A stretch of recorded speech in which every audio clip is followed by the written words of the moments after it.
We have just recently tried and failed to replace this doorknob from that one. The reason being is this: patent pending, international patent pending, actually, which is just capital. That is one of the most bizarre doorknobs I've ever seen in my entire life. This is the entire setup, and to no avail. So we're gonna have to put this one.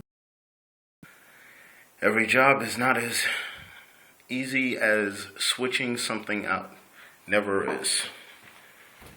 No matter what a Home Depot associate may tell you.